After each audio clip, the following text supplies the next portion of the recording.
from the blackest corners of your mind, they call, pulling you deep into shadow, twisting your senses, keeping you from sleep. It's time to face your darkest fears. This is Tales to Terrify.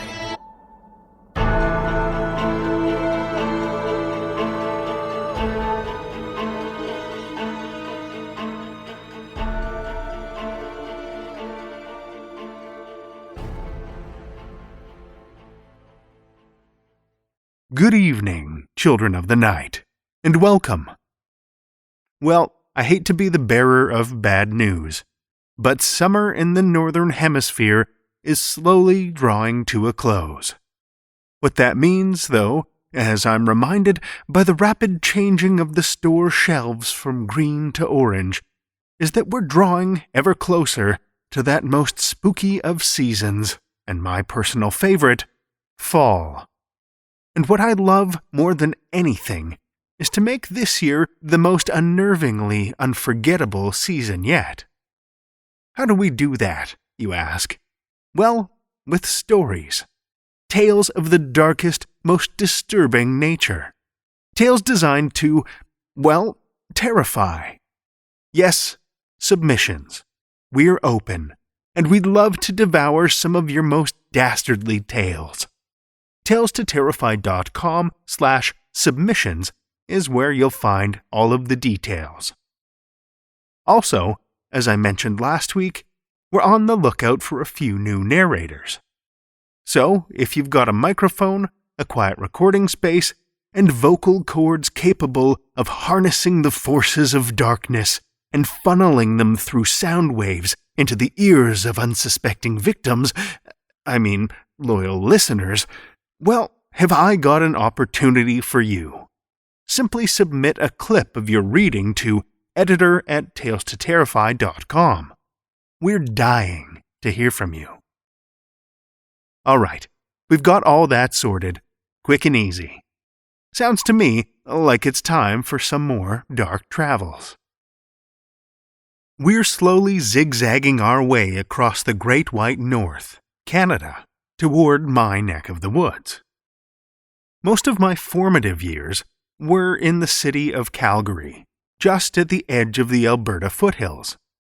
And as a family, we spent many a weekend exploring that side of the Rocky Mountains, visiting parks and lakes, and touring the scenic streets of the quaint mountain tourist town of Banff. As the only real settlement in Canada's oldest national park, there's plenty of history to draw from in the picturesque region. From rugged mountain terrain and dense pine forest, to deep cerulean lakes and pristine glaciers and ice fields, there's a haunting kind of majesty to the place. Beautiful, yet brutal. But not all of the majesty of Banff comes from its natural surroundings. Opened in 1888, the Banff Springs Hotel is one of the earliest of Canada's grand railway hotels, one of which, the Empress Hotel in Victoria, BC, we heard about a little while ago. As you drive up the road to the property, you'd be forgiven for thinking you were pulling up to some kind of mountainside palace. In winter, especially, the unique architecture and carved stone exterior almost give the impression you've been transported to some medieval village in the Swiss Alps. Over the years, the Banff Springs Hotel has regularly played host to the rich and famous. In fact, back in another life, when I was a young, brash magazine editor, I got to attend the annual celebrity gala there. The highlight of my evening? Getting cut off in the drink line by NYPD Blue star Dennis Franz. Hitting the pool alongside a gaggle of Baldwins was a close second. But long before the Baldwins, before TV for that matter, the hotel was a common place for the famous and wealthy to gather for events. But not all of those events ended happily. The Banff Springs Hotel was about as grand and opulent a place as you could imagine for a wedding in 1920. Huge ornate stone ceilings, a vast ballroom, and gorgeous curving marble staircases. It's the sort of place every bride dreams of getting married. Sure, she was a little nervous, but as friends and family began to arrive outside, our bride was filled with anticipation. The ceremony that was to join her to the love of her life was closer with every passing minute. Tradition, of course, meant she wasn't able to see her betrothed before the ceremony. But young and deeply in love, every hour away from him seemed like an eternity. Along with her bridesmaids, she was preparing for the big event in a room on the second floor, having her makeup done, her hair styled, and, most importantly, being fitted, cinched, and laced into an extravagant wedding gown. Given the gown and the setting, she couldn't help but feel like a princess. As they finished getting ready, the bridesmaids and others filed out of the room, heading down to join the growing crowd of guests, leaving the bride alone. It was nearly her time. The ceremony was about to begin. She exited the room herself, giddy with excitement, and began to descend the marble staircase, eagerly envisioning her magical grand entrance. But as she hurried down the stairs, the heel of one of her shoes caught in the hem of her gown, and before she could catch herself, she began to tumble head first down the marble staircase, hitting the tile of the ground floor with a heavy, jarring crunch. Crumpled and broken, her body lay twisted at the bottom of the staircase, blood blossoming like crimson flowers on the white of her dress, as the cheerful sound of the bridal march began to drift from the other room. While that cruel twist of fate would prevent her from ever making it to the altar, her spirit hasn't given up quite yet. She can frequently be seen standing on that same staircase, still wearing her wedding gown, or sometimes spinning and twirling alone in the ballroom, face covered in a soft lace veil, pining for the dance she never had. The ghost bride of the Banff Springs Hotel is easily the most famous spectre in the hotel. In fact, she's been featured on both an official Canadian coin and postage stamp. But she's far from the only spook. Late one afternoon, two elderly women were returning to their room after a day exploring the streets and shops of the little tourist town. They were exhausted, arms laden with bags of souvenirs and treats. When they arrived at their room, though, the key refused to work. No amount of sliding or jiggling the card in the lock would produce the affirmative beep and green light from the electronic lock. Rather than trek all the way back down to the lobby, they set down their bags, took a seat at a small table in the hallway, and picked up the courtesy phone. "Someone will be up shortly," the voice on the other end assured. But as the minutes ticked past without a bellman in sight, they began to get more fidgety and impatient. One of the women got up to try the card again. As she fiddled with the lock, turned the card this way, then that, a voice came from behind her. "Could I help you, ma'am?" A man's voice, thick with a Scottish accent. Finally, some help. She turned to see an elderly man with a warm smile and a shock of white hair. He wasn't dressed like a bellhop. Not exactly, anyway. Instead of the crisp white shirt of the typical hotel uniform, he wore a green plaid jacket, which seemed old and faded, much like the man himself. But his name tag clearly identified him as head bellman. She stepped back from the door, and without another word, he reached for the handle and swung the door open. With a flourish and a slight bow, he helped collect their bags and waved them into their room before disappearing. Minutes later, as the two women unpacked in their room, a knock came at the door. A young bellman in a typical white shirt of hotel staff. "Sorry I'm so late. I got tied up. You got the key to work?" he asked. "No," the woman said. "An older gentleman helped us out. The head bellman. I think his name tag said he was Sam?" The young man's perplexed expression curled into a smile at the name. "Sam," he repeated. "Scottish? Plaid jacket?" "That's the one," she confirmed. He smiled again, nodded, and left. Sam had worked at the hotel, been head bellman for many years, as a matter of fact, had loved his job. But Sam had also died decades earlier. The old Scotsman wasn't about to let a thing like death stand in the way of performing his duties, though. There have been numerous tales of the helpful spirit showing up to assist guests with luggage, performing wake-up calls, and helping them to find their rooms, then disappearing before the guests can even give him a tip.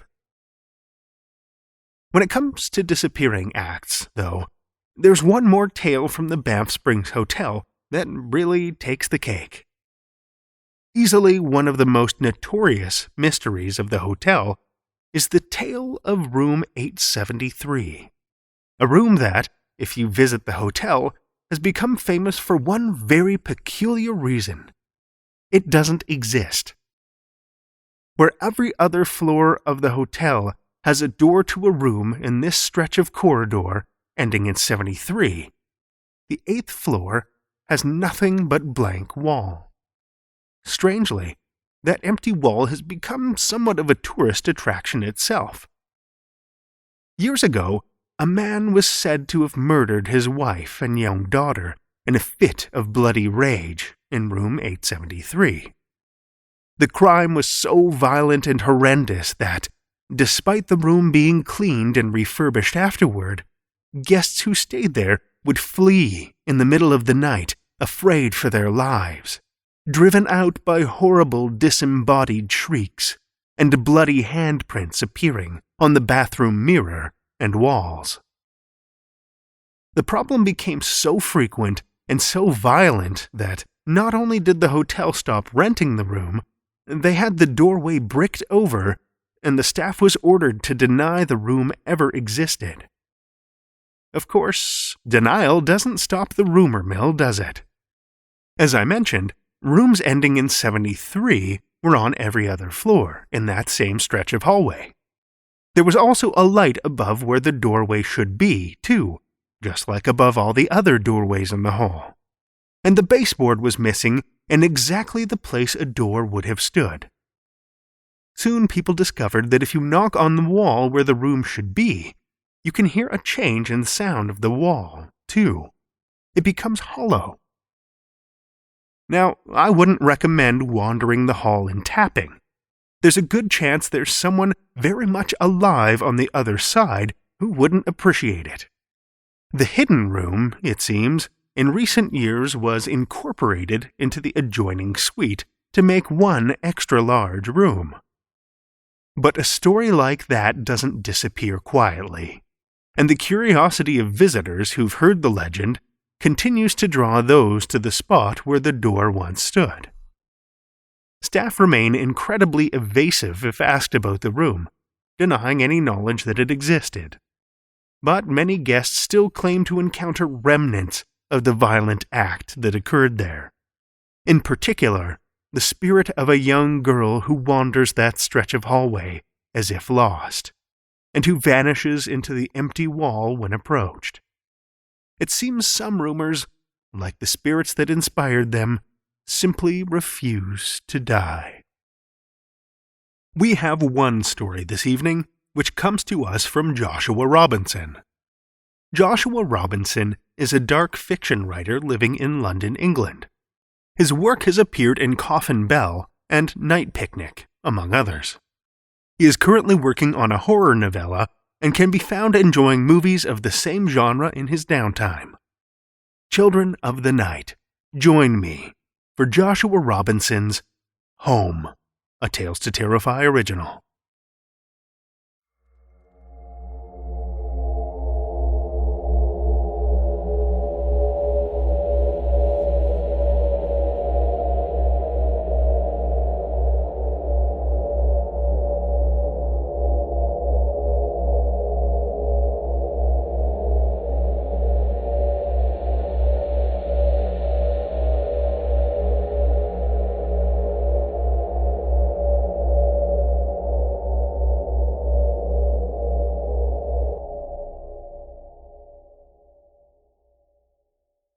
Jake gazed out at the blood-orange sky and the tranquil sea that lapped at the sand.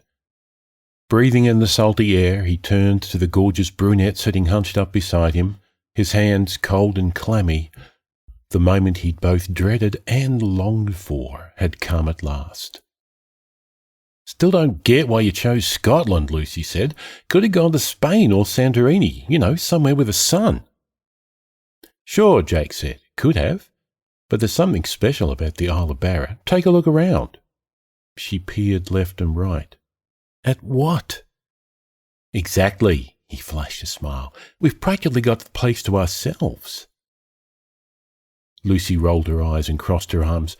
"We're freezing our asses off, but yeah, thank God for the peace and quiet." Jake ran his fingers over the suede box in his cargo shorts pocket. Still there, good. Like the last dozen times he'd checked. A cold breeze brushed by but hardly raised a hair on his numb body, every part of him focused on nailing the next words to leave his mouth. On the question. "Lucy," he cleared his throat. "Lucy, Right." She stood and dusted herself off. "I'm heading back. Coming?" "You got my name wrong," he said, standing. "What?"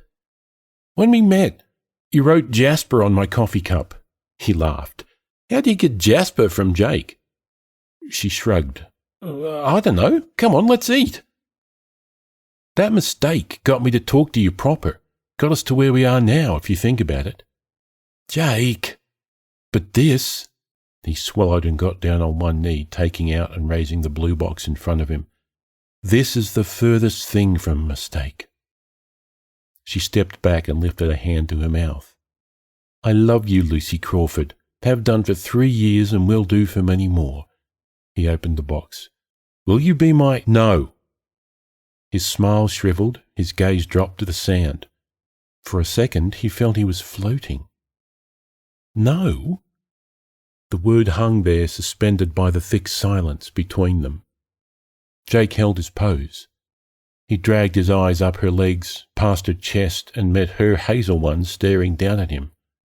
"I don't, I'm going inside." She backed away. "I'll find us a table." "Right, yeah, sure." She turned and made her way up the grassy hill towards the hotel. Jake lowered his arms and got to his feet. No. He'd known rejection was an outcome, but not for him. Not from her. Goose pimples broke out across his skin as a bitter breeze wafted by. The ring in his hand sparkled a mocking wink at him. He'd half a mind to hurl the thing into the sea, as though it were to blame and not him. But instead he closed the box, stuffed it into his pocket, and marched up the hill behind her. Let's eat, then. The massive multi-paned window opposite their table overlooked the blackening sea. Gulls cawed in the distance beyond as Jake toyed with his asparagus. How many of those birds had snapped their necks against the glass hoping to get at the food? At bread and battered sausages or juicy steaks like the one Lucy had nearly devoured across from him. She'd been chattier than usual this evening, talking about the places they should visit tomorrow and activities they ought to try. Things that were beside the point. Kissimmel Castle, she said, a 5-minute boat trip from Castle Bay. What do you think? The chatter of 5 or 6 others in the vast dining room prevented total silence. The elderly couple at the neighbouring table were among them. They held hands in the middle as they spoke, so taken with each other after all these years. How lovely. Jake? The castle? He bit the head off his asparagus, then lowered his fork. Are we not going to talk about it? Pretend nothing happened? Lucy sighed. Can't it wait till we get back to London? I need to know there's a future here, what we're even doing. Well, we're supposed to be enjoying a holiday. Instead, you spring this on me. She dabbed her lips with a napkin. That was the whole point of coming here.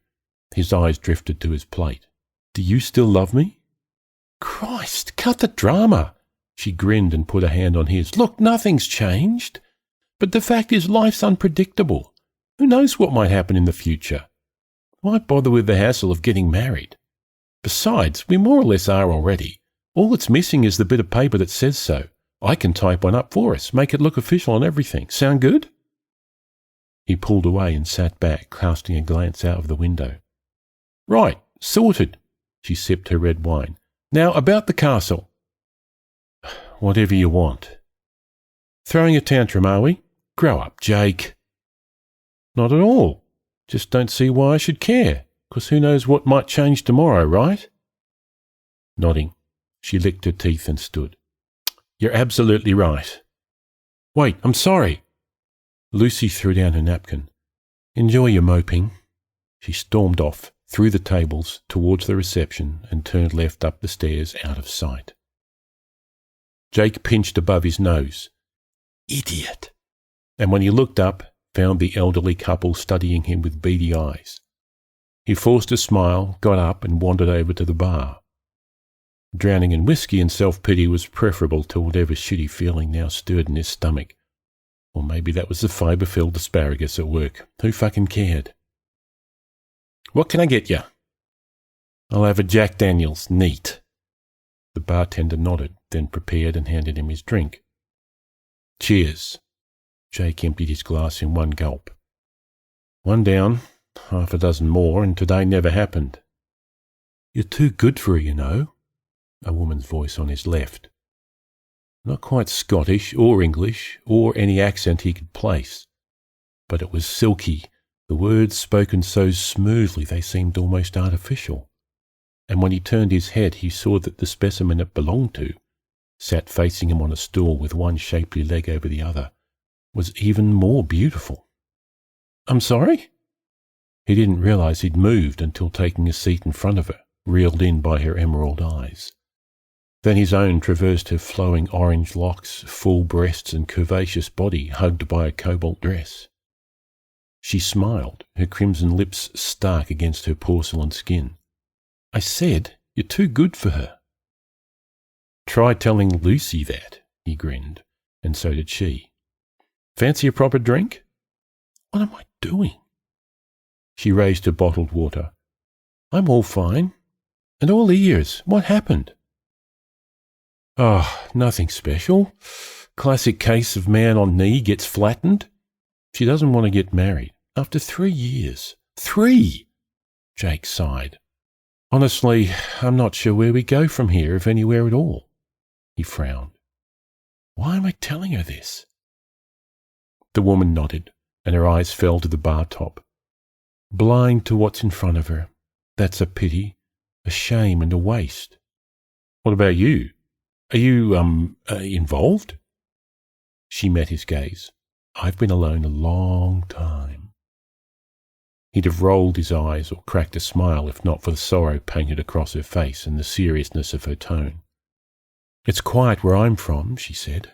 No one around to connect with, you know. And I could never move away, because it's still home and always will be. Ah, right. Can't imagine how lonely that gets. No, you can't. Jake ordered a second drink and downed half, while the woman finished the rest of her water. Water at a bar? She was either quirky or disciplined and health-conscious. Her figure very much implied the latter. So where is this quiet town you're from? Nearby, she answered. Oh, what brings you to Barra then? Visit here often, or? She leaned in close, and a scent like salted caramel filled his nose. I'm here for the same thing you are. He swallowed, his eyes constantly drifting to those perfect lips. What might that be? You want someone to spend your life with, someone to have and to hold until the day you pass from this world, someone to return all that and more. She reached down and squeezed his knee. And like I said, you're far too good for the blind girl. His pants tightened at her touch, his pounding heart more than apparent as she leaned in closer and closer, her breath cool on his chin, his lips.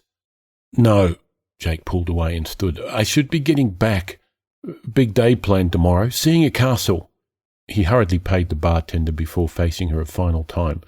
Pleasure meeting you. Bethany. She got up and shook his hand. I'm Bethany. Jake, I'm Jake. His hand lingered in hers. Well, good night. He turned to leave, but she grabbed his arm and whispered right into his ear, Meet me on the beach in an hour. Or don't. Your choice. Then she rounded the corner after throwing a wink his way. Jake half fell back against the bar, mouth agape, gobsmacked. What the hell just happened? The bartender, polishing a glass, raised his bushy eyebrows. Go for it, laddie. Jake smiled and nodded, speechless, before walking to the reception. He couldn't just go for it. Could he? Yet he was, having now reached the stairs, on his way up to a girl who didn't deserve him. But that wasn't true. Whiskey talk, nothing more. Wasn't it? Crossing the corridor at the top of the stairs, he couldn't wipe off the stupid grin plastered on his face. He couldn't for the life of him figure out either why his stomach fluttered without a shred of guilt. Guilt for wanting to tear Bethany's dress off then and there with his teeth. Take her right on the bar top in front of Mr. Eyebrows, him chanting over and over, That's it, laddie, there you go. He gave a short laugh once he reached the door to his room. Their room, him and Lucy's, he remembered with a sigh. Bethany and Jake. That sounded so right. Jake tossed and turned in bed for nearly an hour, checking his phone every 2 minutes like clockwork. Lucy had been asleep when he came in and had kissed her teeth at him more than once for being noisy. His eyes drilled holes in the back of her head. What right did she have to be mad at him about anything? None whatsoever was what. Not for being restless and not for thinking non-stop of Bethany, of her orange hair dangling over his face, tickling his cheeks, of her ample breasts on his chest while they tongue wrestled. Fucking hell, Viagra couldn't have made you this hard. Yet it was much more than lust, too. He sat up and checked his phone again. 22:50. 10 minutes until his chance vanished forever. No, I can't. He fell back on his pillow, squeezing his eyes shut and racking his brain for the good times between him and Lucy. But now every memory appeared tainted in one way or another. Her clinging to his arm while ice skating, ice shuffling more like, while others whizzed past them, didn't seem cute, but rather a nuisance in retrospect that made the whole activity pointless. Especially as she liked to go often, and likewise their dieting as a couple outside of holidays wasn't so much a display of partnership as her making him eat miserably too. Neither of them was fat or unfit to begin with. As for sex, it must have been at least 2 weeks without, not to mention the numerous times she'd insisted on hand-and-mouth stuff instead. Maybe they were already married.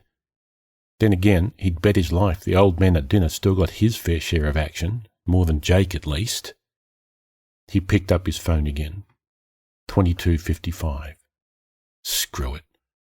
Jake slipped out of bed and groped in the dark for his shorts, sweater and shoes.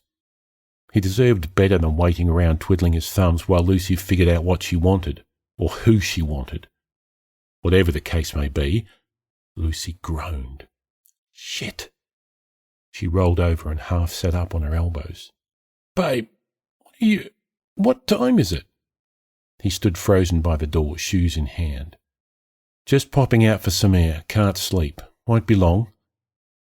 Without answering, she fell back with a low grunt. Jake exhaled.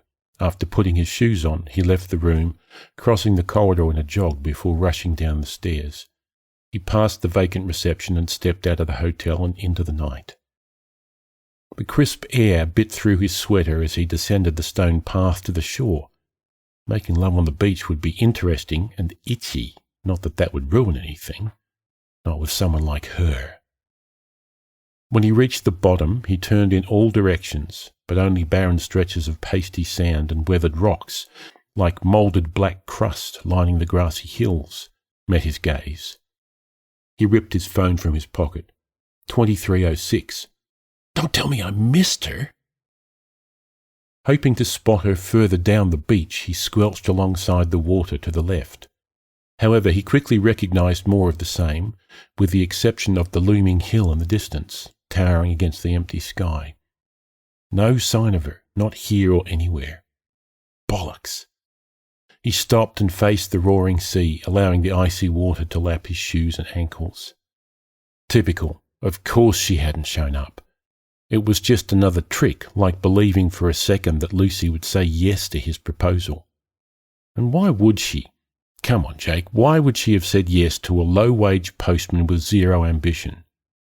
You're the blind one, not her. Jaw clenched, he tore out the ring box still in his pocket. What a joke. He leaned back, then threw it as hard and far as possible, watching the wet blackness swallow it whole. Right where it belongs. He nodded, sighed, then turned to leave, to go back to his room, to Lucy, and pretend everything was A-OK, that tonight was a mere blip in an otherwise perfect. A gust of wind struck his back. He turned around, half frozen, because with it came a sound riding the waves towards him, sending tingling ripples up and down his body. Faint, harmonious, a gentle humming that pulled him forwards a step at a time while setting his insides ablaze. For a moment everything went black, and when he opened his eyes, assuming he'd closed them, he found himself thigh-deep in the tepid water, his clothes floating around him. But no questions sprang to mind and no fear settled in him, even as his legs marched him deeper of their own volition.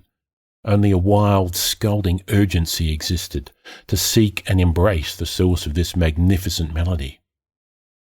Jake plunged into the water from waist level, throwing his arms back and forth, cutting it with the precision of an athlete swimmer.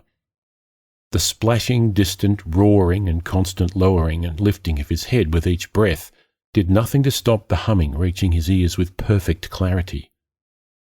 Exotic and nostalgic at the same time, the rhythm brought to the surface of his mind the fondest experiences of childhood. From the comfort of his mother's lullaby to the flying sparks of his first kiss, intense longing consumed him. But how am I doing this? How am I not tired? At the same time, facing down with every stroke, the thought that anything could seize him at any moment clawed the back of his brain. Any number of things lurking in the black depths below. Pull me under and end me. But Jake kept his pace, surpassed it, gaining on the sound, allowing it to blindly steer him to its source. Home. Yet it nagged him like an itch, the fact that he was exposed out here, bound to fatigue, freeze and sink sooner or later. Wouldn't he? Naked and exposed and...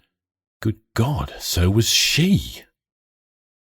Lying on her stomach by the entrance of a black yawning cave was Bethany, humming that heavenly tune and stirring the water with one finger. Her breasts pushed against the wet rock beneath her as her unblemished backside curved smoothly upwards. Her reality trumped his imagination tenfold. As to whether he'd swum here in a straight line or bended round the larger part of the isle, he had no clue, had no real care either.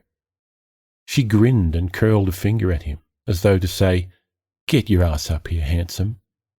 And he did, paddling towards the slope with ecstatic eagerness. Once up, Bethany stood and kissed him as he pressed himself against her.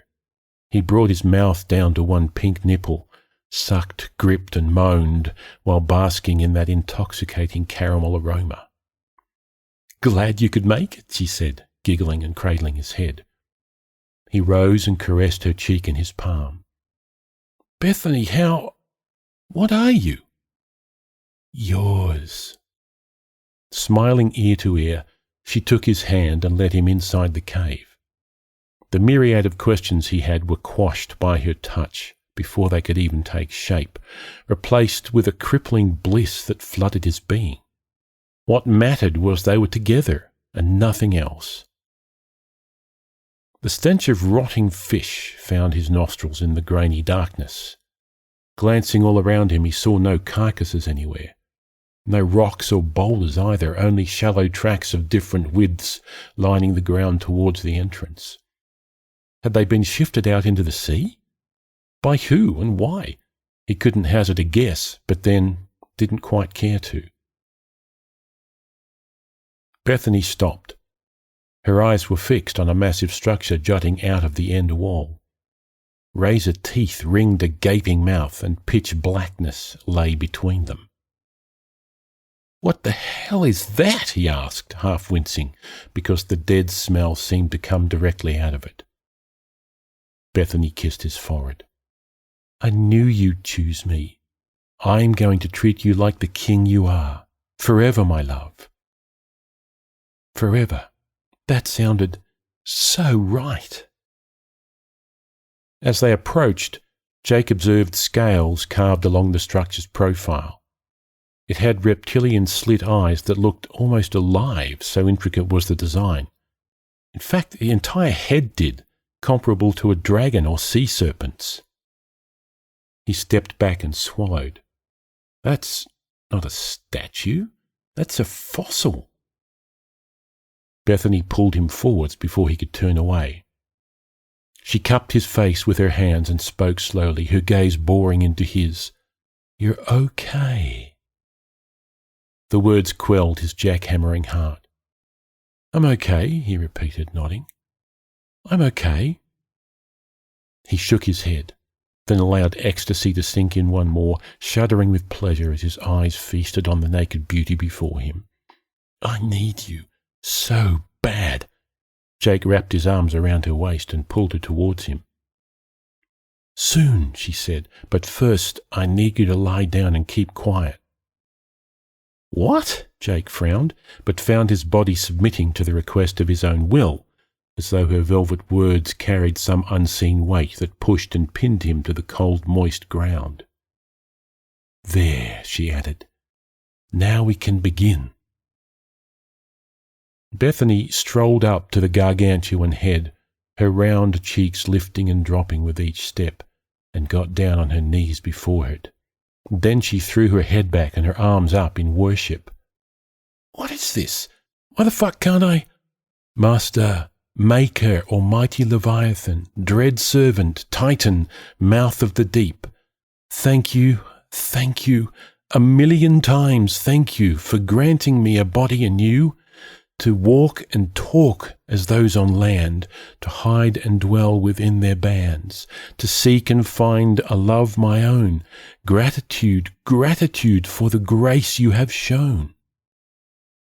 Jake tried to move, squirm, something, but the cord connecting mind and body was severed, and he lay there limp, trapped in his body as terror twisted his heart.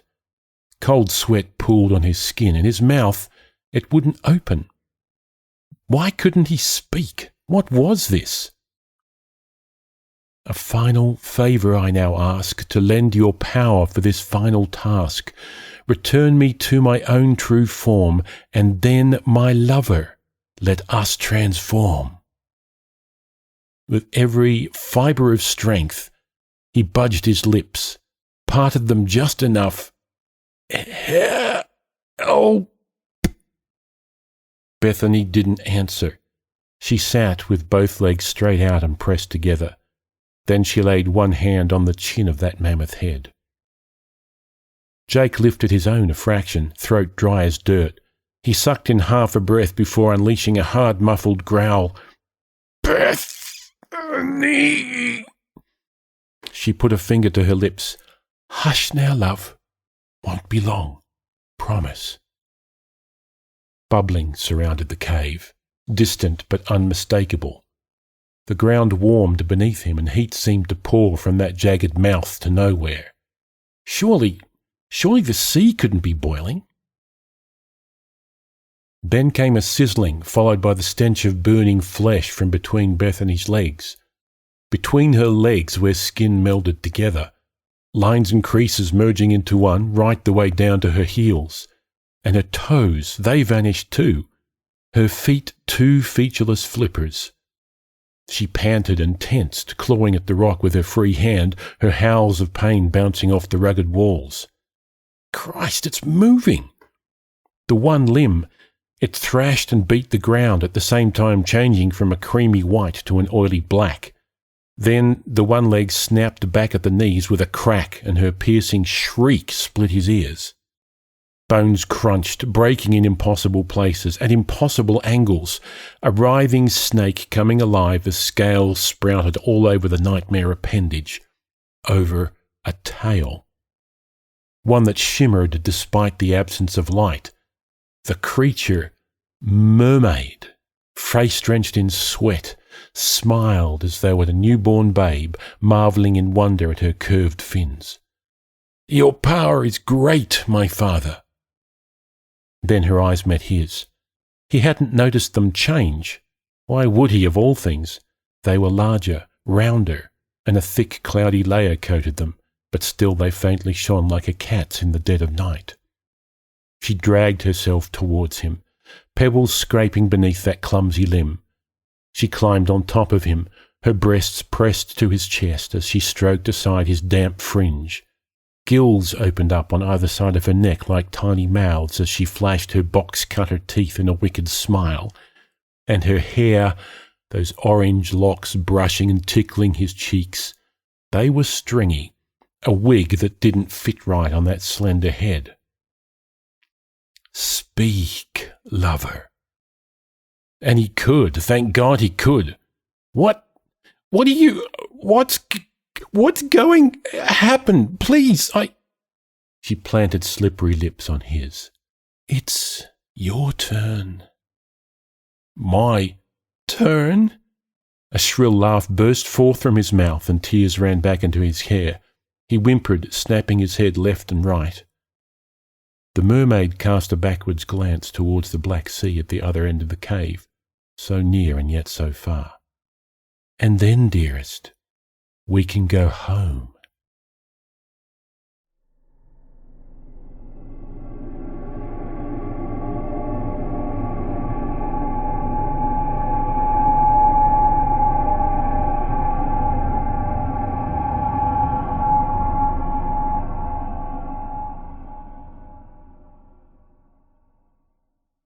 That was Joshua Robinson's Home, as read by Graeme Dunlop. Graeme Dunlop is a software solution architect and voice actor living in Melbourne, Australia. He is the co-editor of the fantasy podcast Podcastle and used to host the YA podcast Cast of Wonders. He occasionally tweets as @Kibitzer on Twitter. Thank you, Graeme.